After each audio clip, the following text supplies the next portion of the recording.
Hiya, folks. I really got to do something about the blankness of this wall. Maybe I can ask Adriana if I can hang a poster up there or something. I don't know. But for now, this is what we got. Last night, at about 9 o'clock or something crazy like that, they came out with this announcement that, what are they calling it? Safer at home. They're putting safer at home protocols into place in the city of Los Angeles, and I guess maybe throughout the entire state of California. I'm a little confused on the details, but that threw a big wrench into the works. It's really what they're asking us to do is what I've been doing for the past 2 weeks anyway, so it doesn't make that much of a difference. But just the kind of reality of it getting, thrown on all of us, set the wheels turning again. So my sleep last night, I told you I had the great night's sleep. Well, not great, but better night's sleep the night before. And then last night was bad again. Not as bad as the first few nights, but I'm with you. I'm with you how this is going for you. Somebody had put in the comments that they were really disappointed, or I don't know if that was the word they used, but some word to that effect about the fact that I was feeling, discombobulated about that. And what I want to tell you is there's nothing that you're going to do. There's no magic pill or magic meditation system or anything that you're going to find that's going to prevent you from feeling flustered when things get flustery. And I think one of the great dangers in the way meditation is often presented is this idea that you're going to reach this state of ultimate unflusteredness, and if you don't reach that state of ultimate unflusteredness, then the whole thing has been a failure. For several reasons. Because if you think that it's a failure just because you didn't reach the ultimate state of unflusteredness, well, you're not likely to practice anymore. Also, I think that it's a real danger for the people who are out there trying to present this ultimate state of unflusteredness to the world. I think that all I can tell you is from my experience. My own experience when I tried to do that was a kind of disaster, because the unflustered image I was presenting in front of the flusteredness that was going on, there was such a disconnect there that everything got even worse for me. So rather than doing that, I'm trying to present to you the feeling that I have as it really exists, and that is that this stuff is making all of us crazy. One thing I keep saying, and I'm just going to repeat it because I think some things are worth repeating, is I've found that I have to be careful what sort of news I consume, and there's a lot of doom and gloom type of news out there. And if you want to find people making the worst projections possible and the most awful forecasts you can for the future, you can find that. It's right out there. It's probably in most of the mainstream news. I've kind of turned off a lot of the news sources, and I'm just letting things filter through as they will. There's no reason to look at that stuff because it's not going to help you. This is my advice to me.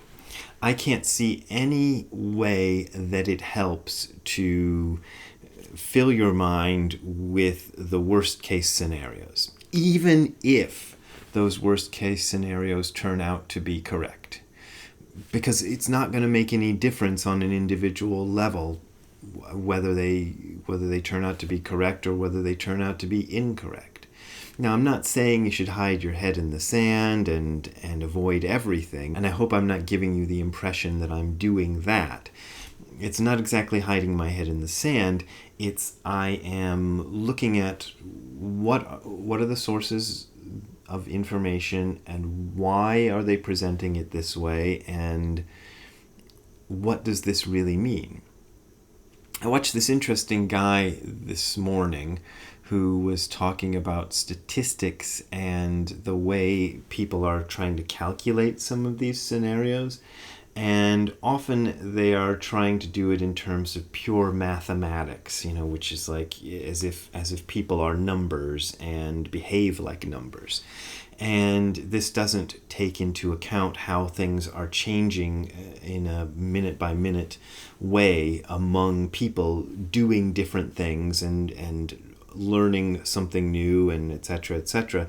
So if you just take a number and extrapolate it exponentially, well, it goes whoo, and then you get these doomsday scenarios. But if you do an analysis that takes other sort of factors into effect, it usually doesn't turn out quite as bad. And the example he gave was this guy had studied the AIDS epidemic in the early 90s, and somebody he knew, he gave this guy's credentials, and he had solid credentials, so it wasn't just some Yahoo working out in the Yahoo world.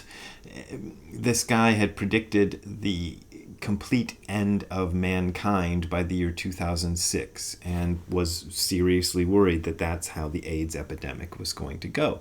But he didn't figure in that the existence of the AIDS epidemic fundamentally changed a lot of the ways people behaved in terms of what sort of risks they would take, in terms of sex and things like that, and it didn't take into effect the fact that the medical system was working very hard on finding ways to combat AIDS and so on and so forth. So he just had this number that went shoo, that because it didn't take any of that stuff into account.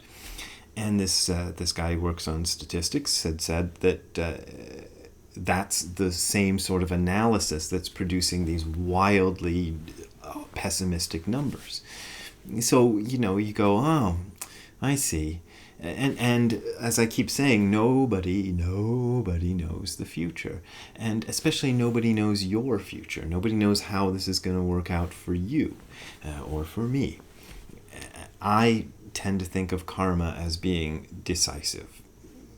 I have a belief there. I'm a man of faith. I saw this other interesting article by the doctor who, one of the doctors who worked on the smallpox epidemic and solving that. And he described himself at the end of the piece as a man of faith, and ultimately he believed God had a hand in all of this. Now, I have maybe a slightly different idea of God from this guy, because I assume he was a Christian, but my idea, I still have an idea of God, and even though the sort of Zen-inspired ideas of God are very sort of impersonal and don't involve a guy with a beard on a throne who can do magic and make everything good, it's an idea that there's an intelligence working behind everything. And that intelligence working behind everything has its own motivations. Probably even the word motivation is too much of a human concept to apply to this. And it's going to do what it's going to do. And we, as its units of operation, are going to be affected the way we're affected. So that brings me roundabout to my point of this video, which is somebody asked me, Zen is one of those philosophies that says everything is perfect. Well, how does that fit in with what's going on now?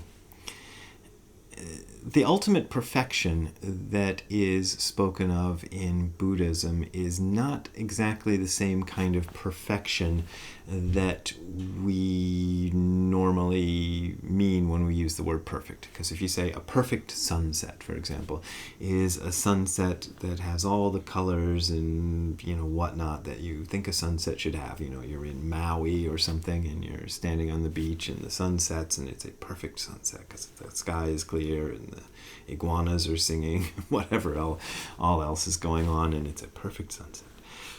That's not the kind of perfection we're talking about when we're talking about in Zen. Perfection in Zen usually means, in the Buddhist idea of perfection, usually means things just as they are, just as they ought to be. And it's a kind of statement of faith that even if the sunset isn't, is cloudy and there's lightning bolts and there's a frogs all over the place, or I don't know what would be a bad sunset for you. You know, think of what you think of as a bad sunset. Even if it seems like the worst sunset in the world, if it's a sunset on the world going crazy from coronavirus and it looks like crap, that too is perfection. That's the kind of perfection we're talking about. So things are just as they are, and things will be as they will be. And we can do what we do. You know, as I keep saying, I'm not trying to, deny doing all the social distancing and flattening the curve and all the rest of it. Do all that. I'm doing all of it. But no matter what we do, the outcome is out of our hands. And the only difference now is that the illusion that the outcome was in our hands has been stripped away from us. So by this whole business going on, the illusion that we had some control over how things were going to go seems to have been ripped away. Well, that was always an illusion. You never had any control over it, or, not much control. So do what you do the best you can, try to keep people safe and healthy, try to keep yourself safe and healthy, and beyond that, fretting and worrying isn't going to make anything any better, and looking at the most doom-laden scenarios you can find isn't going to make anything any better. So I'm tending to try to look at the more optimistic scenarios because they make me feel better. And again, not hiding my head in the sand and ignoring the facts, but looking at the versions that people predict that seem a little better. And still doing what I would do if this whole thing was as much of a disaster as the disaster mongers are saying it is. That's my strategy. I don't see any reason to fill my head with the worst case scenarios because, those don't do me any good. So that's my message for today. Everything is just perfect. I know that sounds hard to believe, but that's the way it is. Anyway, I'm going to remind you about the PayPal and Patreon links below, which is how I make my living, because I think it's important for at least my living to keep doing that. But as I keep saying, if you feel like it's not the time you want to donate to me, then it's, I'm not going to hold it against you. That's just the way it goes, and I hope things will come back when all this is over, which I really still believe will be less severe and shorter than the most doomsday-ish predictions are saying it will be. Even now I believe that. So I'll talk to you later. I'm going to try to keep putting up these videos every day as much as possible because some people seem to like them. And there you go. So talk to you later. Have a nice day. Bye.